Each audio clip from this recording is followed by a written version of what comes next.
बस बस थोडं, बस थोडं.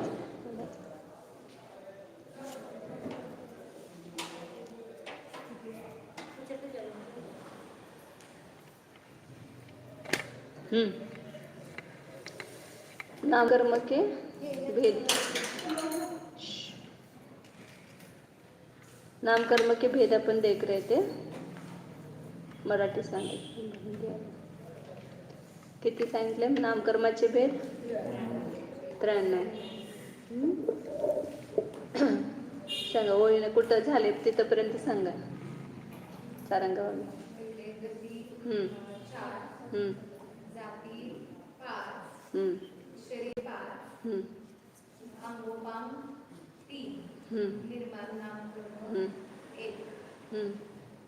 पुढं न बघता सांगा ना. आठवून सांगा. हां. बंधन संघात. हां हां. संस्थान किती? 6. संस्थान संवनन 6 आहेत. हां. पुढं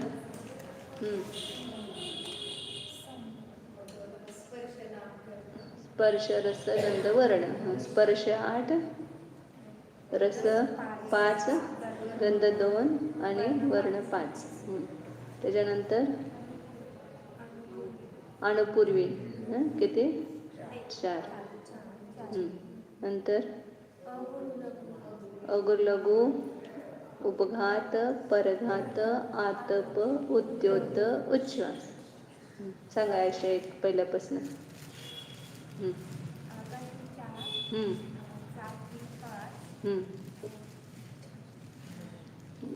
गती जाती असं म्हणायचं. शरीर. हां हां. शरीर नंतर अंगोपांग आहे. चालतंय. हां हां हां. संवननच्या अगोदर संस्थान. संस्थान किती?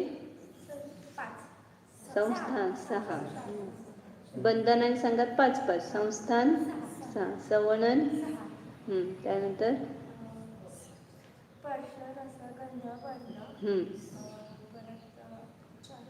अणुपूर्वी. अणुपूर्वी.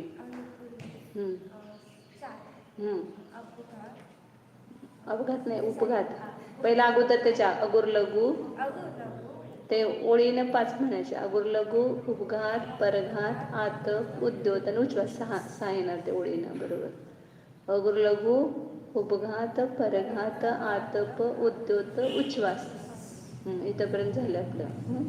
रोज एकदा रिव्हिजन करायचं म्हणजे ते चांगलं पक्क पाठ होते. स्वतः तुम्ही पण घरात एकदा बघत जावा आणि इथं पण सांगत जा म्हणजे पाठ होईल. हे पक्क झालं की पुढचं सगळ्यात मजा येते. मग हे जर कच्चं असेल तर मग पुढं येत नाही मजा काय. बोल दे. बोल. गती 4. इंद्रिय नाही. हां हां हां. एक निर्माण बीच में है. हां हां हां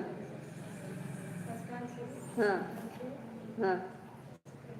बरं. संस्थानचे संवननचे ते स्पर्श रस गंध वर्ण. 20 हो गए 4 मिलकर.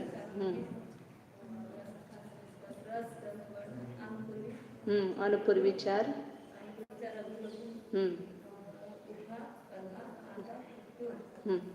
और उच्छ्वास.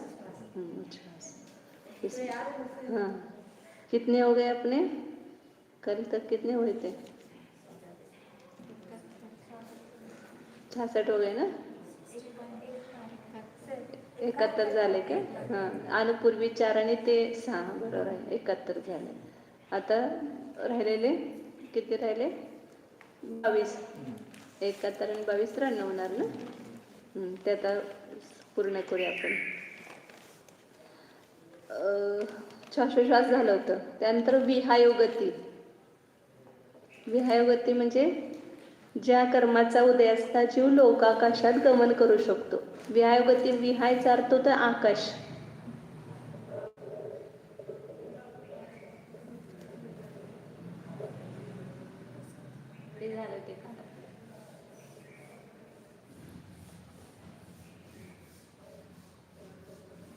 झाले ना पिंड प्रकृती. पिंड प्रकृती 42 आहेत म्हणून सांगितल्या. या 20 पर्यंत झाल्या होत्या आपल्या. आता पुढच्या जे 22 आहेत त्या सगळ्या प्रत्येक सुट्ट घ्यायच्या. म्हणजे ते प्रत्येक एक प्रकृती घ्यायची. म्हणजे 20 आणि ते 22 42 पिंड प्रकृती होतात. विहायुगती 21 आणि 22 त्याचे भेद नाही, ते वेगवेगळं म्हणजे असं घ्यायचं. प्रशस्त विहायुगती नाही, हे एकातच घ्यायचं. एक में लेंगे. विहायुगती के 2 भेद हैं.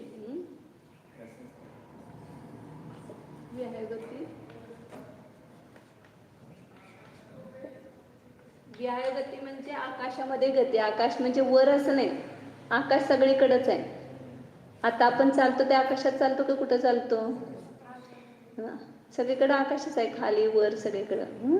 म्हणून त्याला आकाशामधूनच गमन म्हणायचं. नाहीतर असं वरनं जाणं म्हणजेच आकाशातून गमन नाही घ्यायचं. तर ते 2 प्रकार सांगितलं. ज्या कर्माचा उदय असता जीव लोकाकाशात गमन करू शकतो त्यास विहायुगती नामकर्म म्हणतात. एकेंद्रियाला असत नाही विहायुगती. एकेंद्रिय जीव गमन करत नाहीत. भले वायू आणि अग्नी आपल्याला पाणी गमन करताना दिसतात, परंतु ते गमन त्यांनी स्वतः करत नाहीत.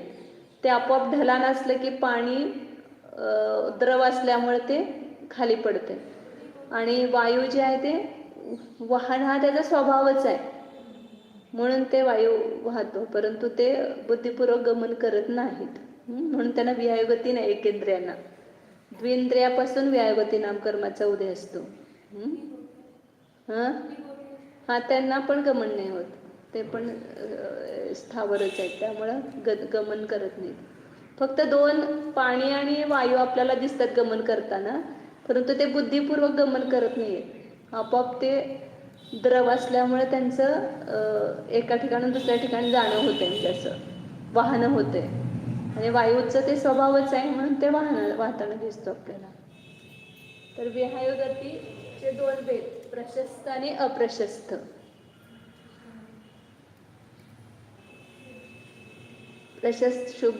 प्रशस्त विहायुगती म्हणजे जी चाल चांगली असते. प्रशस्त गमन आहे ना, जसं हंस आहे. मनुष्यांचे पण 2 प्रकार असणार त्यामध्ये, कोणाची प्रशस्त कोणाची अप्रशस्त अशी.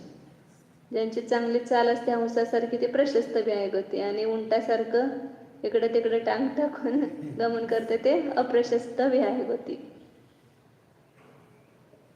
प्रशस्त आणि अप्रशस्त.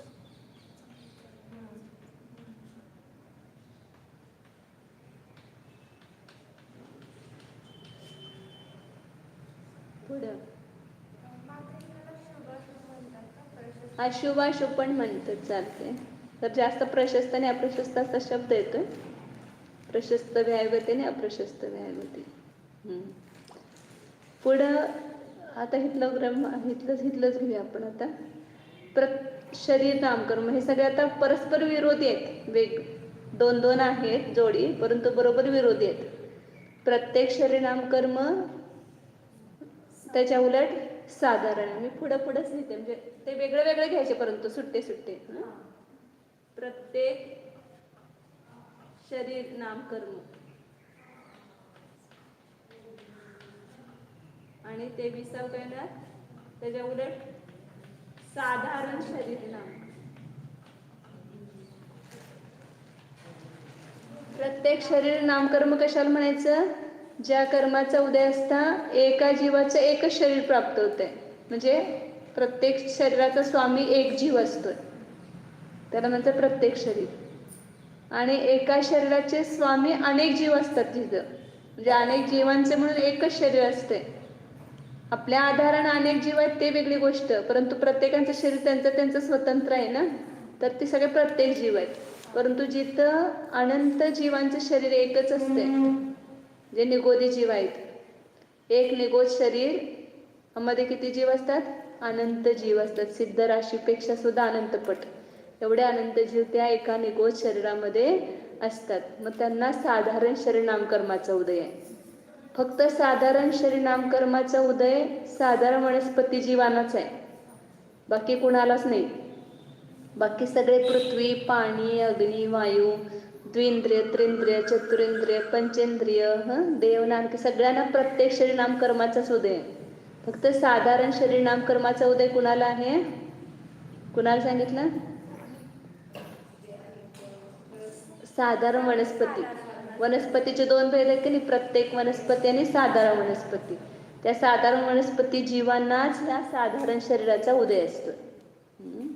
बंध सगळे बंध आपण पण करू शकतो, परंतु म्हणजे मनुष्य तिर्यांचे सगळे बंद करू शकतात, परंतु उदय फक्त त्या साधारण वनस्पती जीवानाच असणार. ही प्रकृती आहे, सगळ्या कर्म प्रकृती आहेत. तर आता दोन घ्यायचे, त्रस आणि स्थावर. तसं समोरासमोर लिहायचं होतं मला. त्रस आणि स्थावर. नामकर्म लावायचे सगळे.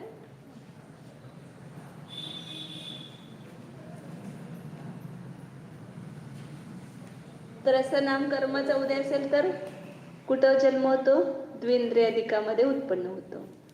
ते द्विंद्रिय, त्रिंद्रिय, चतुरेंद्रिय आणि पंचेंद्रिय यांना त्रस म्हणतात. तर त्यांना त्रस नामकर्माचा उदय आहे, द्विंद्रियापासून ते पंचेंद्रियापर्यंतच्या जीवांना.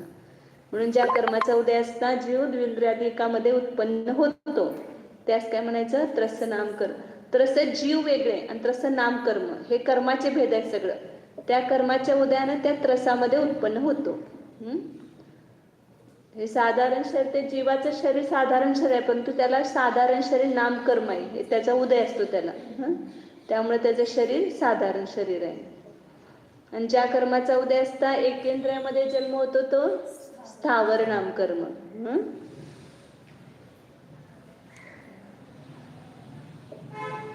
त्रस स्थावर. नंतर सुभग, दुर्भग. याच्यामध्ये क्रम वेगळा आहे. मी प्रत्येक शरीर त्रस, सुभग, सुस्वना ते ह्याच्यामधलाच आहे, तत्वासूत्रामधला क्रम घेतलाय मी. कर्मकांडमधलं वेगळं आहे. याच्या उलट काय करायचं? सुभगच्या उलट दुर्भग.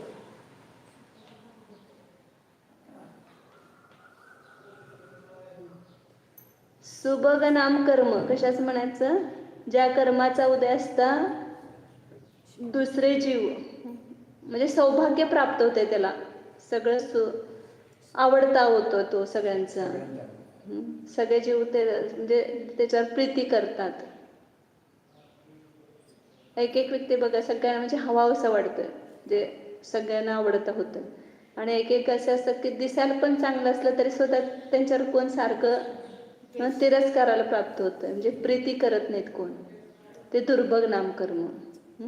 किंवा सारखं जन्माल्यापासनं गरिबी हे ते सगळं त्याला प्राप्त होते, दुर्भाग्याचं.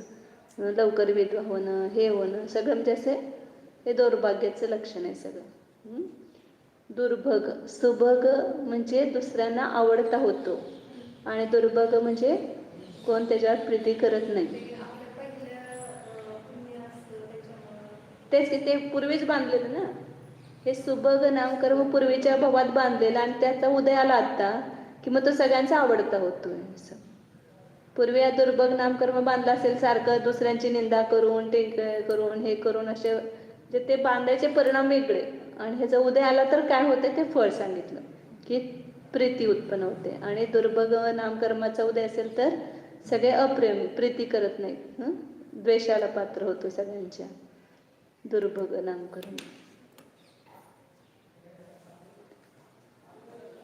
सगळं आपल्याला अनुभवायला येते. एक एक जीवांचं एक जीव असं असतात की ते कोणाला नको नको झाडतं, इथं नको, तिथं नको, तिथं नको असं करतो सगळेजण. सुस्वर आणि दुस्वर. ज्या कर्माचा उदय असताना चांगला स्वर प्राप्त होतो, चांगला स्वर प्राप्त होतो त्याला काय म्हणायचं? सुस्वर नामकर्म. आणि ज्या कर्माचा उदय असताना चांगला स्वर प्राप्त होत नाही, घोगरा आवाज, भरडा आवाज असा प्राप्त होतो, ते दुस्वर. उंटाचा दुस्वर आणि कोकिळाचा सुस्वर. गाढवाचा म्हणतात आवाज, गाढवाचा.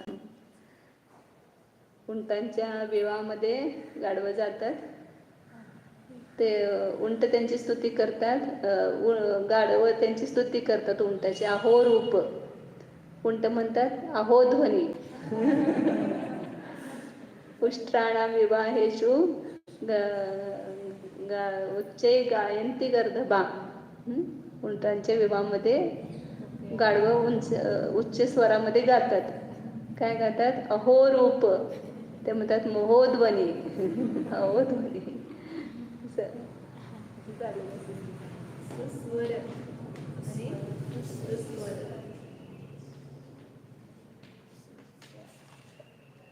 ज्या कर्माचा उदय असताना चांगला स्वर प्राप्त होत नाही ना, दुस्वर. हे सुद्धा एका भावामध्ये एकच उदय चालू असतोय आपला जन्मापासून.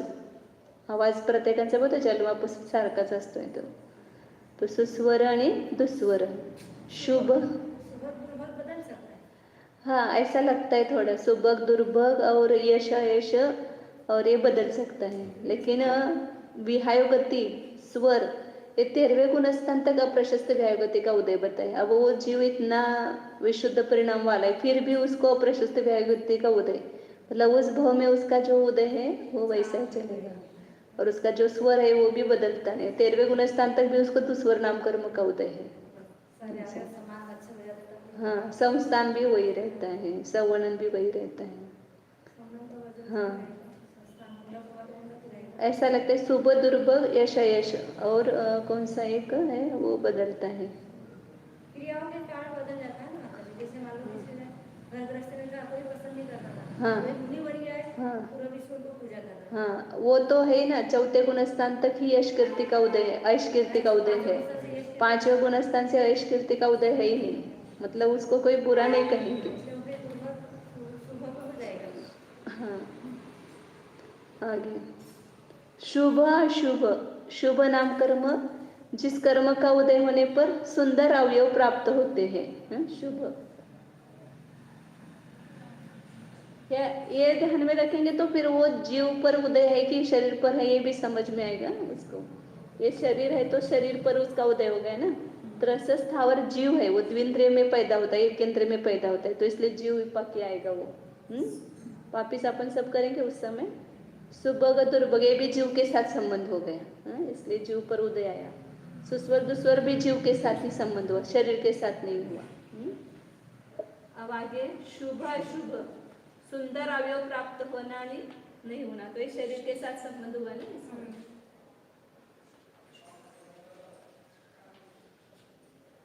शुभ अशुभ. शुभ नाम कर्म का उदय होने पर क्या होता है? अच्छे अवयव प्राप्त होते हैं. और अशुभ नाम कर्म का उदय होने पर ऐसे अशुभ मतलब अवयव कुरूप बनते हैं. नाक नकटी है, आँख ऐसी है, ऐसे कुरूप अवयव प्राप्त होते हैं, सुंदर अवयव नहीं प्राप्त होते हैं. आगे सूक्ष्म और बादर. तो जिस कर्म का उदय होने पर सूक्ष्म शरीर प्राप्त होता है, मतलब उसके त्याच्याद्वारे दुसऱ्याचा घात होत नाही किंवा दुसऱ्याच्याद्वारे ह्याचा घात होत नाही. सूक्ष्म जीव कुठून पण फिरू देत, त्यांना कुठेही घात नाही. आपल्या आरपार सुद्धा जाऊ शकतात सूक्ष्म जीव, जाऊ शकतात म्हणजे तिथं राहू शकतात, बाधा होत नाही त्यांना. पूर्ण लोकाकाशामध्ये सूक्ष्म जीव भरलेले आहेत. आता आपण इथं बसलोय ना, इथं पण सूक्ष्म जीव आहेत, परंतु त्यांनी आपल्याला बाधा केली काय बसायला, किंवा आपल्यामुळे त्यांना बाधा झाली काय? नाही, ते आहेतच इथं सगळीकडं. आपण बसलो तरी सुद्धा ते हटले नाहीत, तिथं आहेत सगळीकडं ते सूक्ष्मजीव. लोकाकाशाचा असा एक कोपरा नाही की जिथे सूक्ष्मजीव नाही आहेत, पूर्ण लोकाकाशामध्ये भरलेले आहेत. म्हणून सूक्ष्म शरीर कशाला म्हणायचं की ज्याच्यामुळे दुसऱ्यांना बाधा होत नाही आणि दुसरे त्याला बाधा करू शकत नाहीत, ते सूक्ष्म शरीर नाहीच. त्यांची त्या जीवाची हिंसा होत नाही सूक्ष्म शरीर. ते तर आपापल्या आयुकर्मानाच अंतर्मुहूर्तामध्ये त्यांचं मरण होतंय, परंतु बाधा होत नाही त्याला.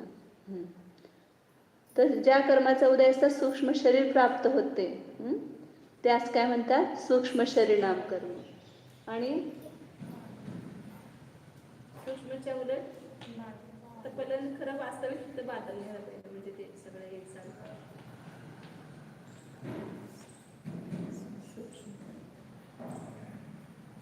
हे सगळे पाप प्रकृती आहेत, हे सगळे पुण्य प्रकृती आहेत तिकडे गेलेले. बादर म्हणजे ज्या कर्माचा उदय असताना बादर शरीर प्राप्त होतंय, म्हणजे त्याच्याद्वारे दुसऱ्याला अडथळा होतोय आणि दुसरे त्याला अडथळा करतात, तर ते बादर शरीर म्हणायचं. आता हे आपलं शरीर बादर आहे. आपण इथं बसलो तर दुसऱ्या जीवाने इथं, बादर जीवाने इथं जागा मिळत नाही. सूक्ष्मजीव तर बसू शकतात, परंतु बादर जीव राहू शकत नाही, त्यांना हटावं लागणार. हा एक सूक्ष्म हे फक्त एकेंद्रियामध्येच आहे, परंतु बाकी सगळे बादरच म्हणायचं. एकेंद्रियामध्ये 2 प्रकार झाले, सूक्ष्म आणि बादर. पृथ्वी कायिक, जल कायिक, अग्नी कायिक, वायू कायिक आणि वनस्पती कायिक मध्ये 2 भेद आहेत, बादर आणि सूक्ष्म. बाकी द्विंद्रियापासून ते पंचेंद्रियापर्यंत सगळ्यांना बादर शरीर म्हणायचं. त्यांचं बादर नामकर्माचंच उदय त्यांना.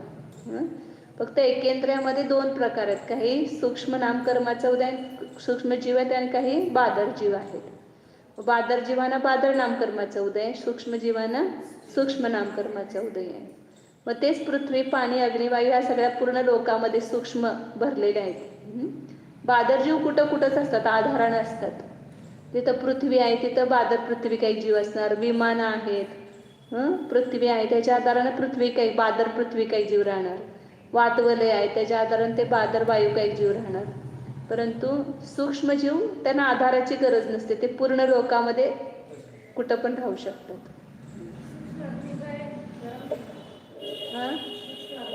हाँ हाँ, यहाँ पर सब जगह है। पानी भी सब जगह है। जगह है, सूक्ष्म है वो उनका शरीर। आगे बादल सूक्ष्म, पर्याप्त और अपर्याप्त असेल आता. पर्याप्त आता याचे भेद येणार पुन्हा सगळे. आपण पहिला पूर्ण करून मग हे घेऊ सगळं. पर्याप्त नामकर्म आणि अपर्याप्त नामकर्म.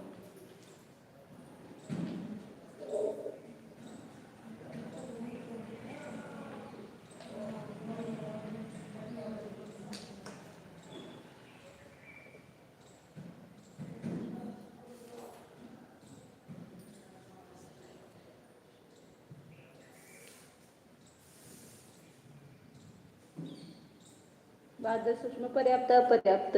पर्याप्त नामकर्माचा उदय असताना त्यांच्या सगळ्या पर्याप्ती पूर्ण होतात, आणि अपर्याप्त नामकर्माचा उदय असेल तर त्याची एक पण पर्याप्ती पूर्ण होत नाही, त्याला अपर्याप्त नामकर्म म्हणायचं.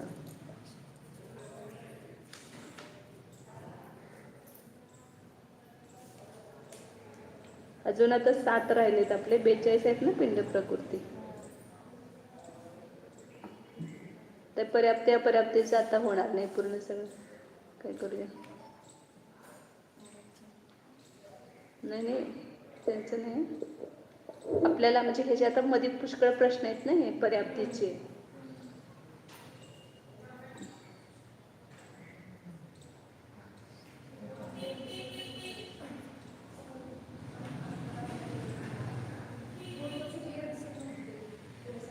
ते अंधार पडलाय ना, तुम्ही हे करा की त्याला झूम करा, झूम करायचं. ते मोबाईलवर पण ना जवळ ठेवायला पाहिजे, तर झूम करायला पाहिजे.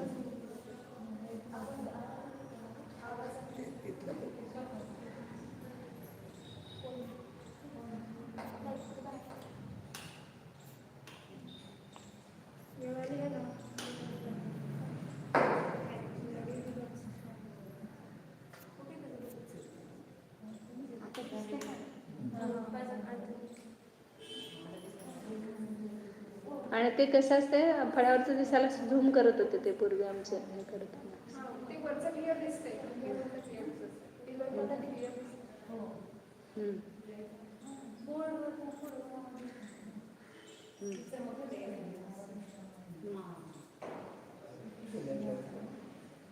हे पहिल्यांदा हे पूर्ण करूया आणि मग पर्याप्ती अपर्याप्ती उद्या घेऊया.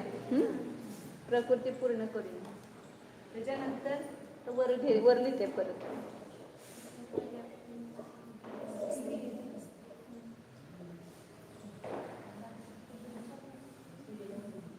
पर्याप्ती नामकर्माच्या उदयानं त्या जीवाची पर्याप्ती सगळ्या पूर्ण होतात. ते 6 पर्याप्ती असतात, ते सगळ्या पूर्ण होतात. आणि अपर्याप्त नामकर्माचं उदय असेल तर त्यांची एक पण पर्याप्ती पूर्ण होत नाही. म्हणजे त्याच्या अगोदरच मरण होते. पर्याप्ती पूर्ण होण्याच्या अगोदरच तो जीव मरण पावतो. तर ते अपर्याप्त नामकर्माच्या उदयान जीव अपर्याप्त असतो. त्याच्यानंतर 35 झाले, 36 स्थिर आणि अस्थिर.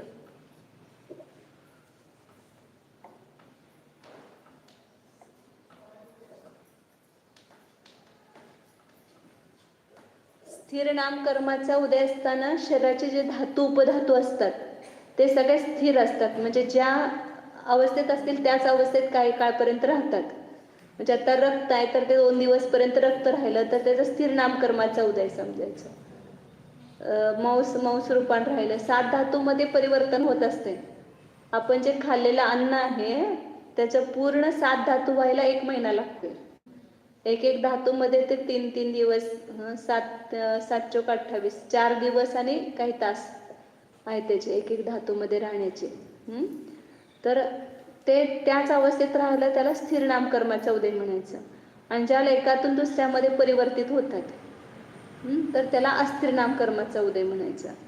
तर ते दोन्ही कर्माचा उदय सतत असतो आपल्याला, कारण काही धातू स्थिर असणार, काही अस्थिर होणार ना. अशा प्रकारे स्थिर अस्थिर दोन्हीचा उदय सतत असतो जीवानं, सगळ्या जीवानं. कुणाला नाही असं नाही. शुभ अशुभ स्थिर अस्थिर ह्या दोन्हीचा उदय सदैव असतो सगळ्या जीवानं. अस्थिर नामकर्माचा उदय असेल तर ते कसं म्हणजे पित्त वगैरे असं सारखं वाढतंय करतंय तर ते अस्थिर नामकर्माचा उदय असतो तिथं.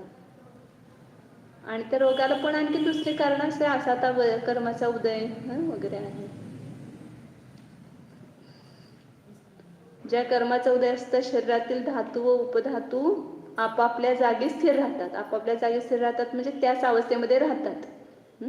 उपवासाधिकाने बदल होत नाही. काही काहींना बघा उपवास केलं तरी सुद्धा पित्त खवळत नाही किंवा गॅस होत नाही किंवा काय होत नाही, तर ते स्थिर नामकर्माचा उदय. आणि ज्या कर्माचा उदय असता शरीरातील धातू व उपधातू आपापल्या जागी स्थिर राहत नाही. अल्प उपवासाधिकाने सुद्धा त्यात बदल होतात.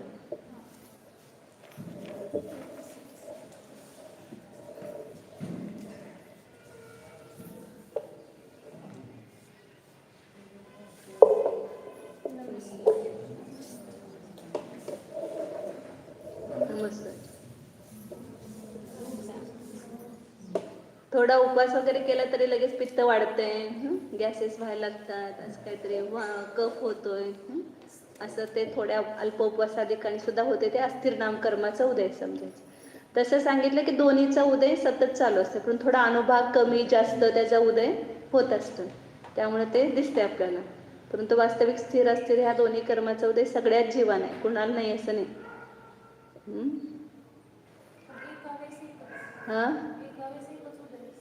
दोन्ही एकाच वेळेस उदय आहे सगळ्यांना. म्हणून सांगितलं की आता आपलं दोन्ही चालू आहे. काही धातू त्याच रूपान राहतात, काही आता ज्यांचं संपलाय काळ ते आता पुढच्या ह्याच्यात जाणार ना. असं प्रत्येक समायला होणारच ते स्थिर अस्थिर. विग्रह गतीमध्ये सुद्धा उदय सांगितलं त्याचा स्थिर अस्थिरचा. तिथं काय धातू उपधातू पण असत नाहीत, परंतु उदय आहे त्याचा. पुढं काय सांगितलं? आदेय नामकर्म आणि अनादेय नामकर्म. पुढचं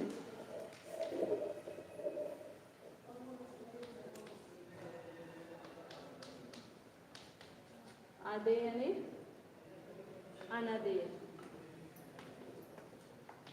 हे सगळ्या जोडे लक्षात ठेवायचे. एक पुण्य आणि एक पाप प्रकृती सगळे. आदेय म्हणजे ज्या कर्माचा उदय असता इथं ते लिहिलंय ते चुकीचं आहे. म्हणजे शरीरावर कांती असते असं लिहिलंय, परंतु वास्तविक ते जीवविपाकी कर्म आहे. म्हणजे जीवावर त्याचा उदय होतोय, तर जीवाला आदर सन्मान प्राप्त होतोय, प्रतिष्ठा प्राप्त होते या आदेय नामकर्माचा उदय असताना. बहुमान्यता, सगळे लोक त्याला मानतात. असं शरीरावर संबंध नाही आहे त्याचा. म्हणजे ह्याचं धौलामध्ये वगैरे त्याची अशी व्याख्या केली 6व्या पुस्तकामध्ये. मला ह्याची खूप दिवसपर्यंत शंका होती ते 6वं पुस्तक ज्यावेळेला वाचलं धवलाचं त्यावेळेला ती शंका मिटली की ह्याला जीववाक्य म्हणतात आणि शरीरावर कांती आणि ते कसं लिहितात असं. त्याच्यामध्ये ते दिले त्याने. आदेय म्हणजे ग्रहण करण्यायोग्य, सगळेजण त्याला सन्माननीय असं म्हणतात, बहुमान्यता प्राप्त होते. सुभग वेगळं, ते प्रीती उत्पन्न होते आणि तर प्रतिष्ठा, त्याला आदर मान सन्मान असं म्हणतो. आणि अनादे नामकर्माचा उदय असताना त्याला आदर सन्मान प्राप्त होत नाही, बहुमान्यता प्राप्त होत नाही. जसं निवडणुकीत वगैरे उभा राहिला तर तो पडणार, त्याचा अनादेयाचा उदय असेल तर. आदेय म्हणजे बहुमान्यता प्राप्त होणं आणि अनादेय म्हणजे बहुमान्यता प्राप्त न होणं, प्रतिष्ठा प्राप्त होणं, प्रतिष्ठा प्राप्त न होणं अनादेयाचा उदय असताना. आणि यश कीर्ती आणि ऐश कीर्ती.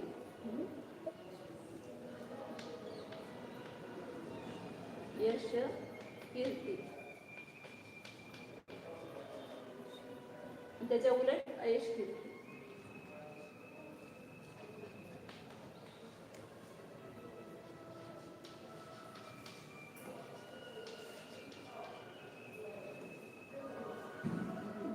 ज्या कर्माचा उदय असताना जगामध्ये आपल्या पुण्य चांगल्या गुणांची कीर्ती होते सगळीकडं, त्याला यश कीर्ती म्हणायचं. कधी कधी असलेले नसलेले गुण नसले तरी सुद्धा त्या जीवाची कीर्ती होते, यश कीर्तीचा उदय असेल तर. विद्यमान अविद्यमान गुणांची काय होते, कीर्ती होते, यश कीर्ती. आणि ज्या कर्माचा उदय असताना जगामध्ये त्याच्या दोषांची कीर्ती होते सगळीकडं, म्हणजे अयश पसरते, निंदा. जसं रावण आहे समजा, ते चांगला होता तरी सुद्धा त्याचे दोष पसरले ना सगळीकडं, अयश कीर्ती झाला त्याचा उदय.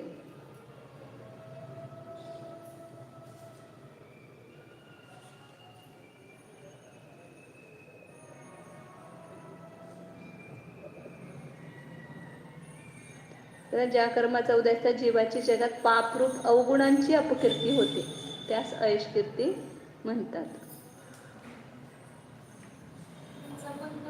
यश कीर्ती बंद कोणी पण करते की त्याचा यश कीर्ती ऐश कीर्तीचा उदय जो आहे तो, त्या उदय आल्यानंतर काय फळ मिळते ते सांगितल्याचं. त्याचा स्वभाव काय यश कीर्ती नामकर्माचा, की त्याचा उदय आला तर त्या जीवाच्या पुण्यगुणांची कीर्ती होणार सगळीकडं, विद्यमान असतील तर नसतील तरी दोन्ही होणार. आणि ऐश कीर्तीचं पण तसंच आहे, असलेले नसलेले दोष सगळीकडे पसरतात ऐश कीर्तीचा उदय असेल तर. बंद तेच की चांगल्या परिणामाने, हे पुण्य प्रकृती सगळ्या शुभ परिणामानं बांधणार ना, आणि जे सगळ्या अशुभ आहेत ते सगळ्या पुढे ह्याच्यात असेल, बघूया नाहीतर सांगेल नंतर. म्हणजे त्या कर्मांचा बंध त्या परिणामानेच बांधला जाणार ना. तर आपल्या तत्वसूत्रामध्ये वगैरे त्याची सगळे कारणं दिलेले आहेत त्यांनी. दुसऱ्यांची निंदा करणं, स्वतःची प्रशंसा करणं, ह्याच्याद्वारे कशाचा बंध होतो, ह्या ऐश कीर्तीचा किंवा उच्च निज गोत्राचा वगैरे बंध होतोय. शुभ परिणामाने पुण्य प्रकृतीचा बंध होतोय आणि अशुभ परिणामाने पाप प्रकृतींचा बंध होतोय. आता एक राहिलं कोणतं, तीर्थंकर.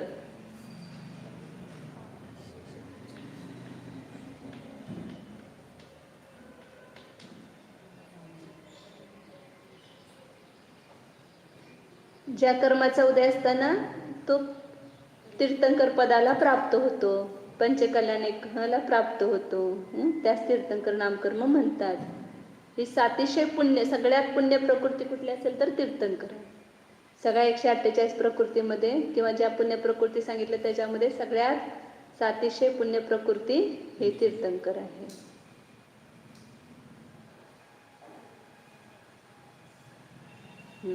आता शेवटचे कसे लक्षात ठेवणार, विहायगतीपासनं तिथपर्यंत आपण आलो होतो, उच्छ्वासपर्यंत. नंतर विहायगती प्रशस्त अप्रशस्त आहे, 2 भेद आहे तिथं. बाकी पुढं जे आहे ते सगळे 2 प्रतिपक्ष आहेत. प्रत्येक साधारण, त्रस स्थावर. मग ते हे जे आहेत ना, प्रत्येकाचा वर गेलं, हे सगळ्या पुण्य प्रकृती आहेत 10 आणि 10 पाप प्रकृती आहेत. प्रत्येक, त्रस, सुभग, सुस्वर, शुभ, बादर, पर्याप्त, स्थिर, आदय आणि यश कीर्ती. हे सगळ्या ओळीनं जे आहे ते कशा आहेत, पुण्य प्रकृती आहेत, शुभ प्रकृती आहेत. आणि सगळ्यावर साधारण शरीर गेलं. साधारण शरीर स्थावर, दुर्भग, दुस्वर, अशुभ, सूक्ष्म, अपर्याप्त, अस्थिर, अनादेय, ऐश, कीर्ती, हे सगळे पाप आहेत.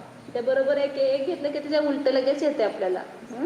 एक रस पाठ झाले की तुम्हाला त्याच्या उलट स्थावर आहे, सुबक पाठ झालं की दुर्भग, इकडचं तेवढं पाठ केलं तर झालं. सुस्वरच्या उलट दुस्वर, शुभच्या उलट अशुभ, बादरच्या उलट सूक्ष्म, पर्याप्तच्या उलट अपर्याप्त, नंतर स्थिर अस्थिर, आदेय अनादेय, यश कीर्ती ऐश कीर्ती, आणि तीर्थंकर शेवटचे एक राहिलेलं. असं ते लक्षात ठेवायचे.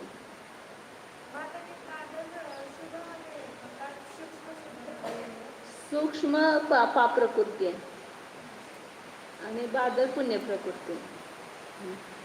सूक्ष्म म्हणजे किती अत्यंत सूक्ष्म असतात ना, दिसत पण नाहीत कुणाला ते. आणि त्यांची आयु अगदी अल्प असते, अंतर्मूर्त म्हणजे छोटा अंतर्मूर्त आयु असते त्यांची.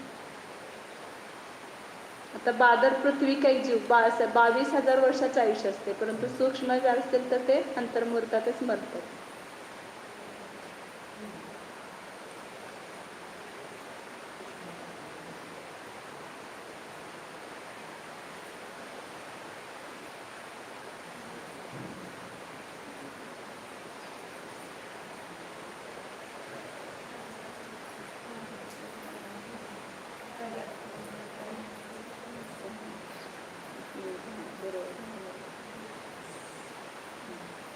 ते 10 आणि त्या 20 बरोबर. आणि विहायगतीचे पण ते म्हणजे अशा 11 जोडे समजा, 11 पाप पुण्य आहेत आणि 11 पाप आहेत. अनेक तीर्थंकर शेवटचे पुण्य आहेत. असे 23 प्रकृती शेवटचे लक्षात घ्यायचे.